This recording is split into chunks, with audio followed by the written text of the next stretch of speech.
Itu kriterianya ya. Kemudian tidak memiliki fasilitas buang air besar bersama-sama atau buang fasilitas buang air besar secara bersama-sama. Dulu kan ada itu di kampung-kampung. Dulu ada yang bersama-sama itu dengan rumah tangga lain. Nah ini, jadi yang tidak memiliki, kita katakanlah dulu apa ya, MCK ya, mandi cuci kakus ya, termasuklah itu. Dia belum memiliki itu secara sempurna. Walaupun terkadang ada, dia masih darurat gitu. Itu masih layak. Sumber penerangan rumah tangga tidak menggunakan listrik.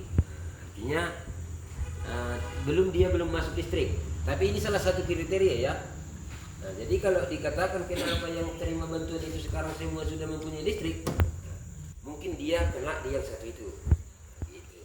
Jadi dia ada penilaiannya nanti dari 14 kriteria ini. Ada penilaiannya jika 8 terpenuhi, itu dia ya, bukan karena dia sudah punya listrik nggak bisa lagi menerima, bukan gitu maksudnya. Kemudian sumber air minum berasal dari sumber mata air tidak terlindung dan sungai atau air hujan. Tahu mata air tidak terlindung kan? Nah, mata air tidak terlindung itu seperti air sungai. Kalau dulu di sini ke apa namanya, ke mata air gitu ya. Kemudian bahan bakar untuk memasak sehari-hari adalah kayu bakar, arang atau minyak tanah. Nah, kalau sekarang pakai minyak tanah udah orang kaya kan, karena lebih murah gas. Iya toh? Nah, gitu. Hanya mengkonsumsi daging, susu, ayam dalam 1 kali seminggu. Artinya dia badannya itu hanya bisa dipuding dengan daging ayam atau ya dengan minum susu hanya 1 kali seminggu. Itu salah satu kriteria. Hanya membeli 1 setel pakaian baru dalam setahun. Ini masih banyak ini. Kenapa? Hanya mau tahun baru dia, kalau Kristen dia pakaian kan. Katanya alasannya dulu untuk baju Natal dulu. Terusnya itulah pakaiannya. Nah, disambung dengan pakaian sebelumnya. Hanya sanggup makan sebanyak 1 atau 2 kali dalam sehari. Dia tidak 3 kali makan. Sementara sekarang orang kaya hanya 2 kali makan. Karena kalau 3 kali makan dia kolesterol. Kayak gitu ya. Bedakan itu ya. Jangan nanti itu banyak mobilnya tapi 2 kali makan kenapa enggak dapat tentuan, nanti kalian bilang begitu. Bukan begitu maksudnya. Berarti dia tidak sanggup untuk memenuhi kebutuhan makannya saja gitu. Hanya 2 kali sehari. Pagi contohnya hanya ya minum teh manis saja gitu. Karena enggak ada ya, bukan karena ada, karena memang enggak ada gitu.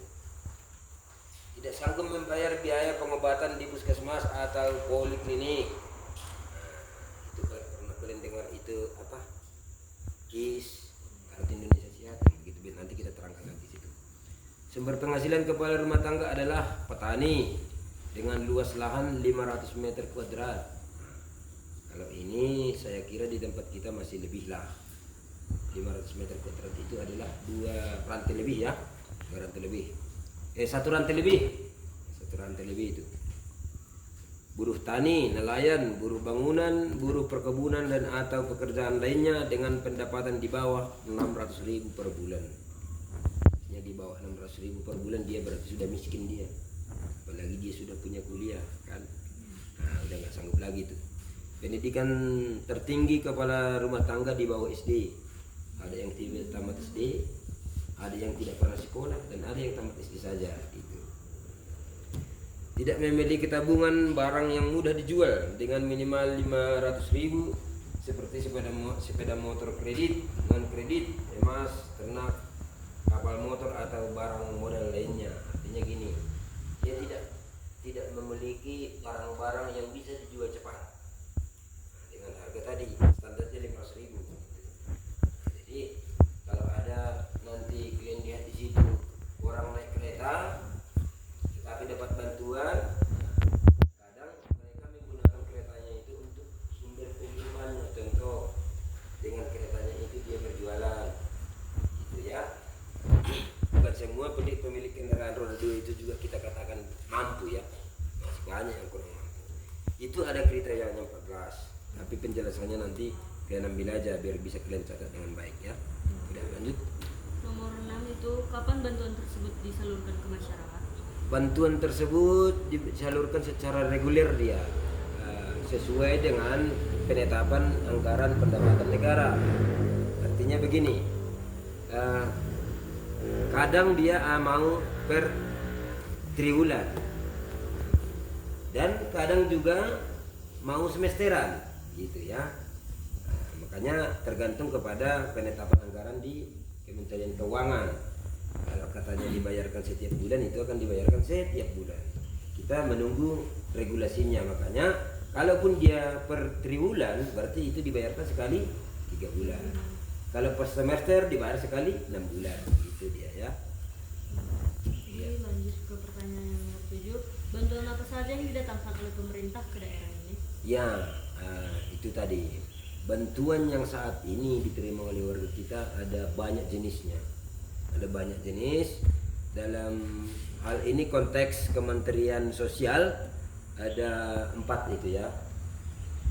Ada tiga. Pertama itu adalah namanya BPNT, bantuan pangan non tunai.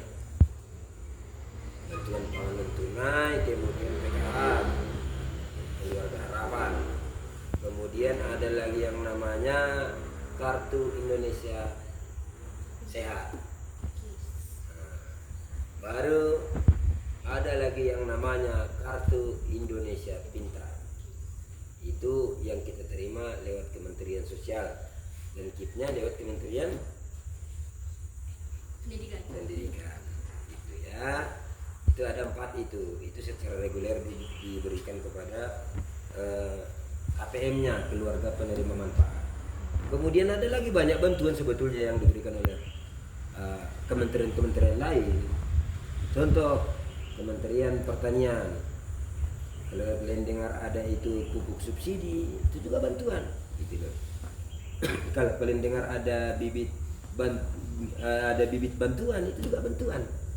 Kalau kalian pernah lihat ada itu traktor al sintan, itu banyak juga di situ bantuan gitu ya. Ada satu pertanyaan penambahan. Kan ada katanya solar bersubsidi. Ya. Itu sebenarnya datang dari kementerian apa? Dan kenapa solar itu disubsidikan untuk orang-orang tergolong ya. yang lebih atas? Jadi kalau dia yang namanya minyak itu dikelola oleh BUMN. BUMN-nya mensuplai ke Pertamina. Makanya Pertamina itu adalah badan usaha milik negara. Jadi mereka yang menentukan regulasi subsidi dan non-subsidi ini lewat permintaan pemerintah. Jadi pelaksananya adalah Pertamina, dan membuat regulasinya, aturannya adalah negara gitu ya. Jadi kalau penempatannya itu ya dari Menteri BUMN, Kementerian BUMN ya. Jadi lanjut, ada pertanyaan yang apakah untuk mendapatkan KIP ini memang harus memiliki kriteria atau gaya hidup yang standar? Ini KIP, Kartu Indonesia Pintar. Nah, Kartu Indonesia Pintar itu diberikan kepada keluarga kurang mampu yang anaknya masih ada di usia pendidikan atau masih menjalani usia pendidikan. Jadi Kartu Indonesia Pintar itu tidak harus semua anak didik mendapatkannya. Ini yang kadang salah. Kenapa? Semua merasa ingin mendapatkan Kartu Indonesia Pintar.